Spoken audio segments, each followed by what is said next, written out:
Hello, my name is Oakley, and many types of media contain a story arc, and some you may not even expect to have a story arc.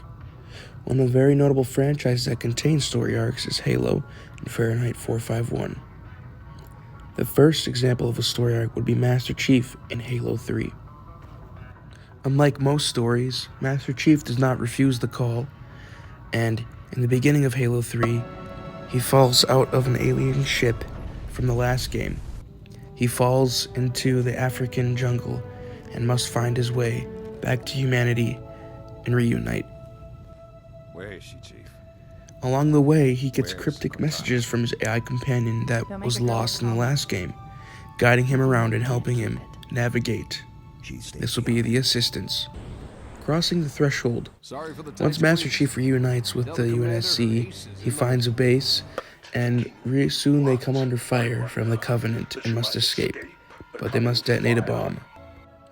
The Master Chief uses his environment around him to guide him, and is also assisted by his once enemy, the Arbiter, to help defeat the Covenant that betrayed him and his kind.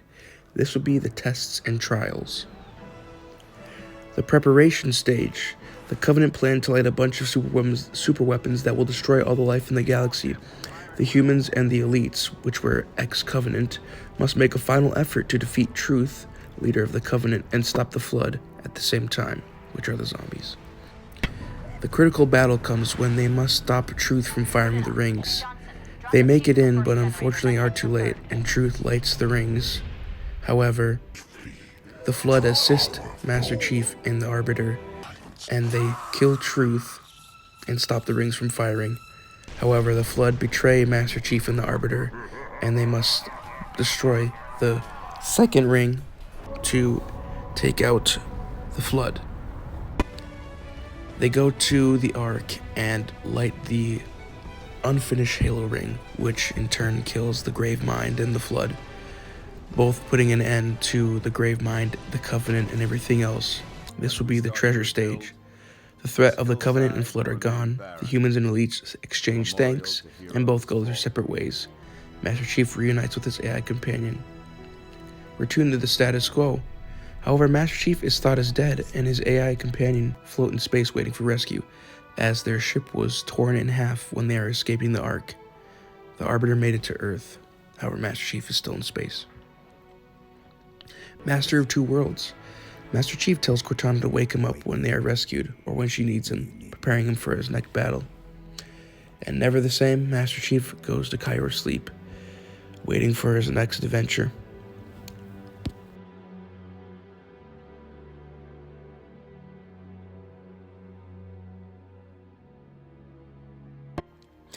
Two rhetorical devices and quotes to show them being used in Halo 3. One quote could be, "When I make a promise, you keep it." This would be foreshadowing, as Cortana, Master Chief's AI, said this to him before she left and went on the Flood ship to stay there. He came back when he said he would come back and kept his promise.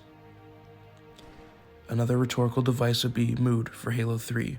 At the end, Lord Hood says, As we start to rebuild, this hillside will remain barren, a memorial to heroes fallen. They ennobled all of us, and they shall not be forgotten. showing us that this is a sad and somber mood.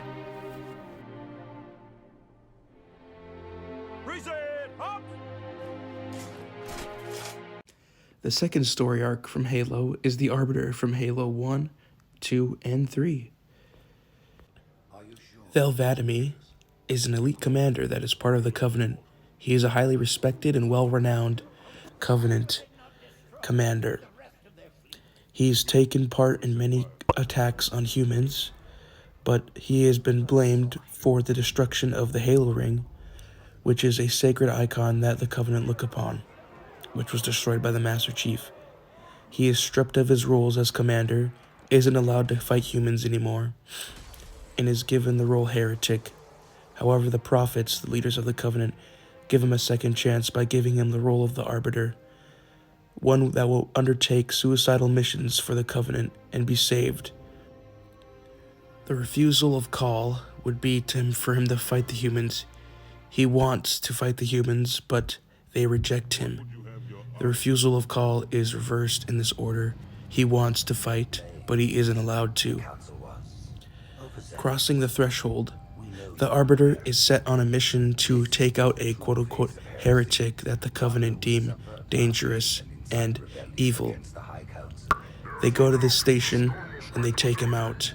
However, before he does, he almost convinces Arbiter that the Covenant is telling lies, but the heretic shoots back and dies to the Arbiter's hands before he can convince him. Tests and trials. After the brutes begin to take over the elites as the dominant Covenant species after one of the prophets was killed by the Master Chief, the Covenant take away the role from the elites as the prophet's safety and give it to the brutes. This leads to a bloody civil war between the brutes and the elites. However, Arbiter doesn't know this, and when he's trying to retrieve the icon, which will activate the Halo rings, the brutes come in right as he finds the key and betray him. Tartarus, one of the lead brutes, sends him down a hole. When asked by the Arbiter why he's doing this, he said that the prophets ordered for him to die, and that the prophets want the brutes to be the next safety because they don't trust the elites anymore. After falling down a hole, the Arbiter is saved by the Gravemind, the Flood commander or leader. It tells him, as well as Master Chief, that his religion is fake and a lie, and that the rings were used to destroy Flood, and that he must stop the rings from firing before it is too late. The Arbiter is eventually convinced and helps the elites fight the brutes while also trying to stop the prophets from firing the rings. Critical battle. The Arbiter teams up alongside the humans and his fellow elites to take out Tartarus, the main bad brute. They stop the first ring from firing, but realize that the prophets are going to travel to the Ark where they can fire all the rings all at once. He joins Master Chief in his battle in Halo 3, and eventually is able to kill the prophet and stop them from firing the rings. And he also stops the Flood as well, and makes his escape back to Earth, and parts ways with the humans, and goes back to his homeworld with the rest of his elites. That was The Treasure, Return to Status Quo, Master Two Worlds, and Never the Same. The Arbiter is still renowned for his defiance against the Covenant and becomes the leader of an elite group after.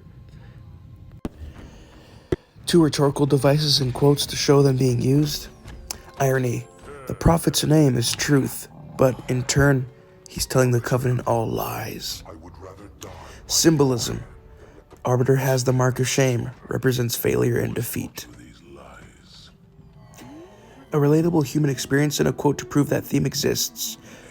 The Arbiter is fighting against the system and going against the populist, breaking the norm, and against all odds. His quote saying, "Where it's so easy," represents if it was so easy, then it wouldn't be hard. The last story that has a story arc would be Fahrenheit 451. In Fahrenheit 451, the government makes firemen burn books instead of preventing fires. The main character, Guy Montag, is one of those firefighters, and his job is to burn them. However, he meets this very odd young lady named Clarice, and she is asking him all these questions if he's happy or not, and it kind of leads him down this spiral of like, do I really like what I do? So eventually he starts seeing all this stuff. His wife has an overdose on pills, and the farthest I got in the book is where he is starting to read the books that he burns, or saves the books that he burns. But yeah. For refusal of call, Guy Montag is obviously a firefighter, and it's against the rules to burn the books. His assistants would probably be Clarice, as she was the one to kind of spark his interest in that. His call to action or battle would probably be him not burning the books, and I think the tests and trials would probably be him going against his boss, but that's all I have so far. Two rhetorical devices and quotes to show them being used. Symbolism, fire represents destruction and birth. And imagery, when he is seeing his wife overdose, he is talking about planes and words ripping the skies. So when the planes go overhead, it represents war and destruction, and it sounded like words ripping the sky, as he described it. A relatable human experience, and a quote to prove that theme exists. Wanting to break the norm, break the rules, fight against the populace and censorship. And one quote would be, so few want to rebel anymore, which shows that people are prone to just have, okay with what they have, or I'm wording that wrong. They're just not breaking out of what they could, I guess. And the conclusion, these stories represent the hero's journey and have a theme, a structure, and represent authorial craft.